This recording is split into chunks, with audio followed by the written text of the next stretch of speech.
Finalmente, ya saben si fueron elegidos o no este fin de semana. El CERVEL publicó la nómina definitiva de vocales de mesa para las elecciones primarias del próximo 2 de julio. Aquí en nuestro país, también en el extranjero, en un procedimiento que debuta precisamente este año. Quedan 2 semanas para las elecciones primarias, sí, pues, y hay harto de qué hablar de procesos, de las leyes que están en el camino en el Congreso, con el presidente del Consejo Directivo del CERVEL, Patricio Santamaría. ¿Cómo estás, Patricio? Buenas tardes. Muy bien, Paula. ¿Qué tal, Mauricio? ¿Cómo están? Gracias por acompañarnos. En 2 semanas más vamos a tener a esta hora los resultados de las primarias.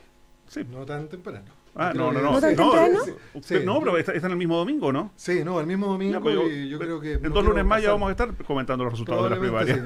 Pero no tan temprano, ¿no? Un cuarto para las 7 de la tarde. Cierra las mesas a las 6 de la tarde.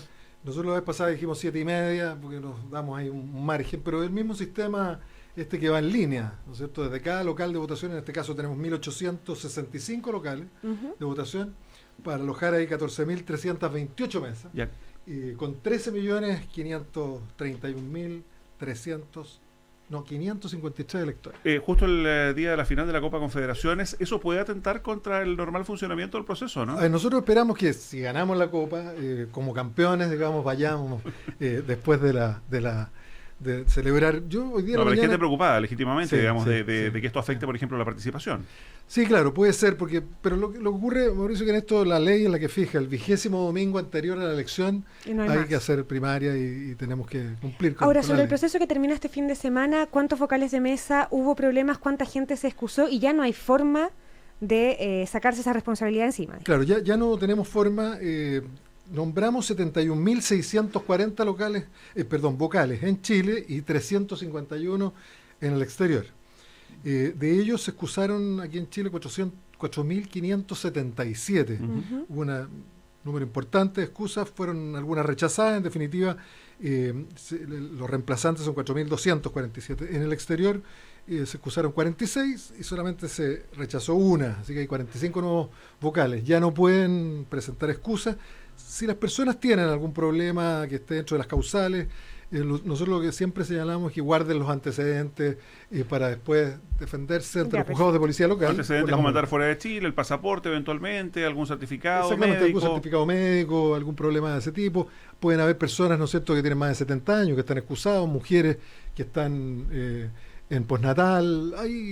Son esas las causales que en definitiva tendrían que hacer valer ya en el juzgado de policía local. Ahora, Patricio Santamaría, los errores en el padrón electoral marcaron la última elección sin lugar a ninguna duda. Ya hace poco se conoció un caso que, por lo llamativo, es menester poner sobre la mesa, ¿no?, de una persona que aparece con el nombre y los apellidos papá y mamá, que tiene inscripción en Valparaíso a principios de siglo, pero que aparece habilitada para votar en estas primarias. ¿Cómo se ha trabajado y si ha funcionado efectivamente la depuración del padrón electoral en el trabajo entre el servicio electoral y el registro civil? Porque esto sigue pasando. A ver, esto es antiguo, nosotros lo tenemos ahí detectado desde hace bastante tiempo. ¿Caso? Este caso y otros casos. Hay un caso ahí, me parece, en la región del Maule, o 2 casos donde el nombre es NN. Ahora, son personas que nunca han ido a votar. Claramente ahí se trata de un error de la información que recibimos el año 2012 del registro civil, cuando a raíz de la inscripción automática se nos entregó de manera informática todo un listado de casi 5,5 millones de electores. Ahora, respecto del problema del padrón electoral que se generó en la elección pasada, ya hubo una auditoría ahí la Contraloría General de la República, una auditoría también del Ministerio de Justicia. En estos días se vota el informe de la Comisión Investigadora de la Cámara de Diputados, de tal manera que ahí va a quedar bastante claro el rol que cumplió el servicio electoral. Aquí fue más bien información del origen en el registro civil. Pero más allá de eso, perdón, en el tema de fondo, para esta elección primaria, ¿los problemas en el padrón electoral están descartados, al menos en la cuantía y en el volumen que tuvieron en la elección anterior? Bueno, nosotros dijimos, Paula, que habían 485.000 personas que habían sido cambiadas de domicilio. No sabíamos si lo habían solicitado o no, pero por la información que recibimos habían firmado su declaración jurada. En este tiempo, ¿qué es lo que hemos hecho? Bueno, además de mantener todo un sistema de reversa de domicilio que es muy simple, las personas entran en consultas electorales en la página del CERVEL y rápidamente, si es que fueron cambiados de domicilio, es decir, si están dentro de ese grupo de personas, pueden con un clic rápidamente solicitar la reversa. Nosotros hemos ido trabajando en eso. Por otro lado, el registro civil en este tiempo nos entregó el orden de 1 millón de declaraciones juradas, de información. Al final, 100.000 personas de las 485.000 efectivamente habían firmado su declaración jurada. O sea, eso está resuelto, lo habían pedido. O sea, se ha ido reduciendo el tema. Nosotros hemos insistido a través de campañas en medios de comunicación, en regiones, acá en Santiago. Hemos estado permanentemente preocupados de eso y se mantiene ese tema. Pero hay garantías de que no va a haber problemas con personas fallecidas, con personas que... A ver, lo que ocurre, Mauricio, es que nosotros no podemos eliminar personas fallecidas a menos que el registro civil nos comunique el fallecimiento, la defunción. O sea, para ustedes la responsabilidad sigue siendo del registro civil. Yo creo que es mejor mirar las auditorías, no quiero reflotar una antigua polémica. A ver, digamos, sigue siendo el registro civil. Aquí, una de las, yo diría, la conclusión unánime de los distintos parlamentarios que integraron la comisión investigadora, que se vota en la sala de la Cámara, señala algo que yo planteé, perdón que sea como tan personal el asunto, pero en su momento, si queremos resolver el problema de raíz, tiene que volver y radicarse en el servicio electoral el cambio de domicilio. A nosotros nos complica esto de tener que depender de 8 o 9 instituciones que nos entregan diferente información. Ahora, se ha firmado en todo caso un protocolo y el registro civil aceptó entregar junto con la nómina de cambios de domicilio la declaración jurada, porque nosotros no vamos a hacer cambios si no recibimos la declaración jurada firmada por la persona. Pero esto es un tema extralegal. La ley no exige que nosotros tengamos que pedir... cuando se nos comunica una nómina, además la declaración jurada es casi, un poco en broma, lo pensaba el otro día, es casi como en un nacimiento, un certificado de nacimiento, pedir que nos lleven a la guagua al servicio electoral. Ahora, Patricio Santamaría, en este proceso de primarias y para el CERVEL están trabajando con el debut de varias leyes. Por lo pronto el tema de la publicidad, el tema de las campañas. Dura hasta el 29 de junio, está en marcha la franja electoral y hay lugares determinados para hacer propaganda, horarios determinados para hacer propaganda. ¿Cómo ha funcionado eso en la práctica? Por ejemplo, en términos de denuncias y hacia qué apuntan las denuncias.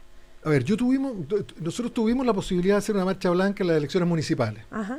Ahí se implementó la ley. En este caso, respecto de lo que es propaganda en vía pública, en el mes de febrero, por ahí ya establecimos 2.942 espacios públicos, parques, plazas en todas las regiones del país, donde además tuvimos que distribuir el espacio resguardando el uso por parte de las personas de esas plazas y entregándole a los partidos, a los distintos candidatos, dependiendo si hay primarias presidenciales y primarias parlamentarias, de tal manera que eso es un trabajo de chino que hemos tenido que hacer y que está en la página web, incluso con mapas georreferenciados. Eso es muy fácil de ver y eso ha funcionado bien. Nosotros estamos fiscalizando esos espacios.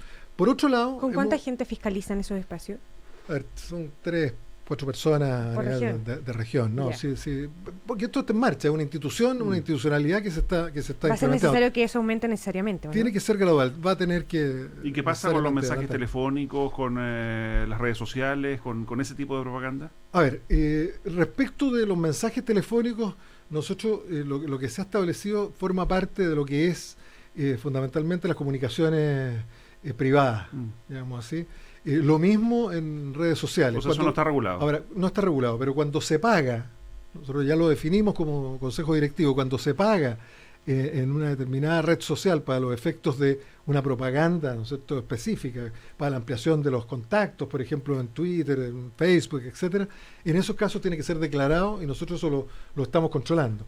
Ha sido muy importante el rol de la ciudadanía en esto. Nosotros nos demoramos y montamos dentro de plazo, en todo caso, una plataforma tecnológica que ha funcionado bastante bien. Tenemos casi un centenar de denuncias, 77 de ellas, por ejemplo, lo veíamos ayer, tiene que ver con propaganda fuera de plazo. Denuncias.cervel.cl. Denuncia.cervel.cl, se abre un proceso, primero se ve si es admisible, si se cumple con todos los requisitos que establece la ley, se tramita y se abre un proceso sancionatorio, y eso ha estado funcionando bien. Por otro lado está todo lo que es el tema de la franja electoral, que eso también está regulado y concluye el mismo día 29. Estamos conversando con el presidente del julio. Consejo Directivo del Servicio Electoral, Patricio Santamaría. Otra de las cosas que está sobre la mesa a propósito de las nuevas legislaciones y con publicidad también es el financiamiento de los aportes para las campañas en las primarias. He llamado la atención hace un par de días que el CERVEL reveló que Sebastián Piñera donó para su propia campaña 200 millones de pesos.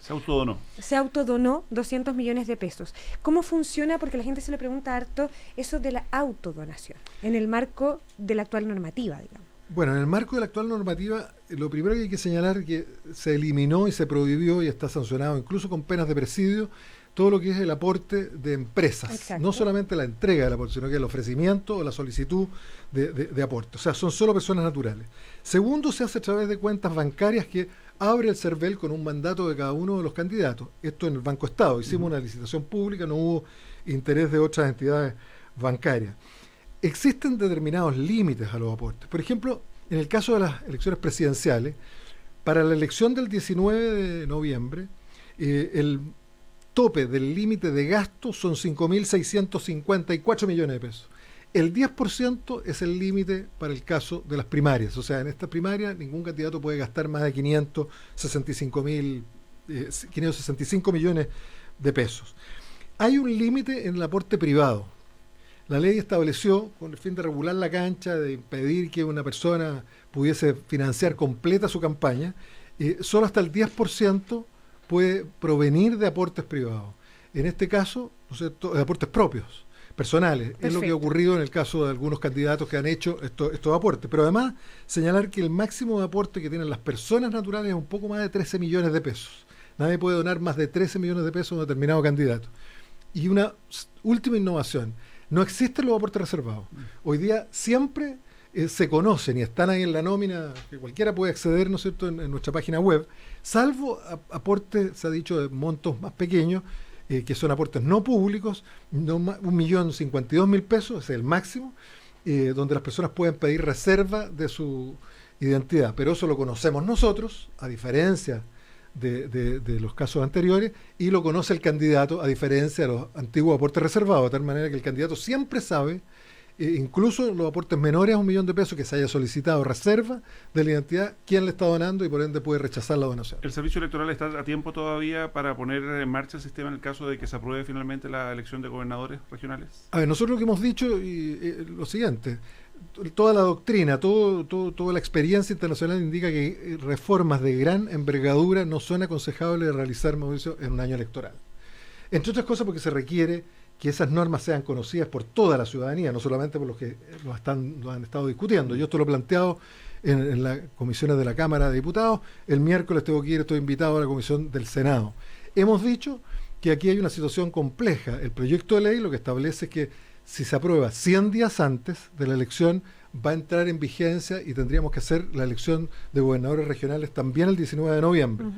90 días antes se declaran las candidaturas. Nos parece poco 10 días para que un independiente, por ejemplo, junte las firmas para poder presentarse en este caso. Pero también hemos dicho que el país conoce casos donde la legislación se ha hecho necesario, la corrupción, el financiamiento ilegal, todos los problemas que ocurrieron y que dieron, en definitiva, que generaron esta iniciativa de normas de probidad, etcétera, obligaron a legislar en años electorales y nosotros fuimos capaces de implementarlo. Ya, de tal manera, esto es más que año electoral, ya que no queda nada para las elecciones. Sí, bueno, estamos hablando del 19 de noviembre. Nosotros lo que hemos dicho, si aquí hay un acuerdo del mundo político, que a quien le corresponde, Poder Ejecutivo, Poder Legislativo, en realizar las elecciones, nosotros estamos disponibles para hacerlo y vamos a hacer el esfuerzo, porque no queremos ser ni la excusa ni el obstáculo para una cuestión tan relevante como es la elección de gobernadores regionales. Patricio Santamaría, nos quedan segundos de esta entrevista. Una última pregunta tiene que ver con que en abril el CERVEL disolvió 6 partidos políticos por no lograr el refichaje, entre ellos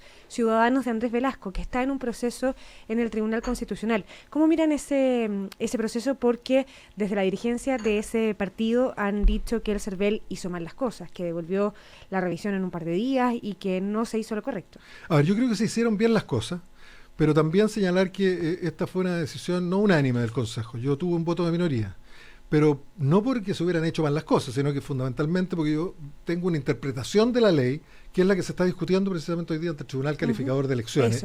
En esta semana es probable que haya un fallo, Y ahí vamos a ver en definitiva si se mantiene, digamos, Ciudadanos como partido o si se ratifica la disolución. Si el fallo del Tribunal Calificador de Elecciones le da la razón a ellos, se reconoce ante el CERVEL como partido político. Evidentemente, nosotros cumplimos, como cualquier fallo, el máximo Tribunal de la República en materia electoral. Muy bien, Patricio Santamaría, presidente del Consejo Directivo del Servicio Electoral, gracias por acompañarnos en Cooperativa. Gracias, Mauricio. Gracias, Patricio. Buenas tardes. Rápidamente nosotros nos vamos a la pausa.